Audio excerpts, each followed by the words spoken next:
Well, we have talked a lot about the equity markets, but let's get a quick word in on the commodity markets as well. Manisha Gupta is with us. Manisha, what's the one commodity you're looking at today? I'm absolutely not taking my eyes off the silver prices, where we are trading at a 7-month highs, and we have seen very strong gains continue into the markets there. So while we are holding about $23 per ounce in the international markets, the prices have been up nearly 23% in this current quarter, and we still have some 15-20 days to go, and the markets will completely latch on to what the US Fed has to say in a couple of days from now.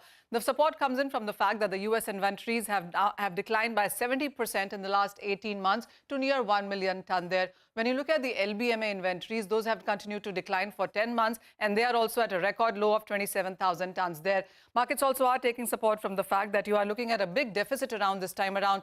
This is the data from Silver Institute, where we saw a deficit in silver at 48 million ounces in last year, and this year it's nearly 3 times more at 194 million ounces. Also, when you look at the imports that have continued quite strong into the Indian markets, the physical buying has been strong. So the last time that you saw a record import in India was in 2015 at 7,530 tons. And this year, we are looking at nearly 8,000 tons of silver imports into the country.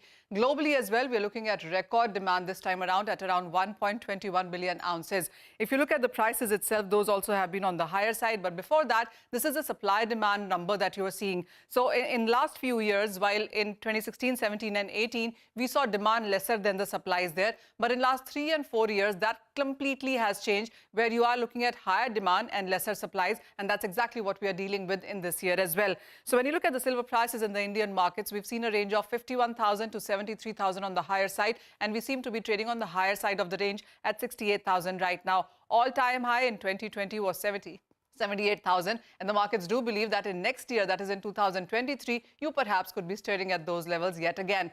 But when you look at the global banks and brokerages, they absolutely do not see eye to eye. Look at the kind of divergence that the markets are anticipating for the next year. Metal Focus is totally bearish at $16.5 per ounce of an expectation, and the most bullish coming in from Investing Haven at $36. 25 to 28 is where Commerce Bank and LBMA seem to be believing that the silver prices could be trading for the next year. Okay, all right. Thanks a lot for that, Manisha. Well, let's get back to some stocks that are moving around in this first hour of trade. Abhishek joins us to tell us about Bandhan Bank. They'll be receiving closer to 900 crores. Abhishek? Well, Nigel, as you mentioned, Bandhan Bank has received the first tranche of money from the insurance that they had claimed earlier. So, bank has recovered about 916.6 crore under the credit guarantee scheme. The total due is about 2,500 crores. So, the next tranche of money around 1,500 to 1,600 crores will come in Q1 FY24. We have a brokerage note on the same BNK Securities, who says that the exchange filing shows that the bank has received about 9.2 billion under the credit guarantee scheme. So the next tranche, as I said earlier, will be due in Q1 FY24. This could mean, going in Q3 and Q4, the credit cost estimate could be lower than analyst earlier expectation. So lower estimate would mean that healthy profitability for the bank going ahead. Back to you.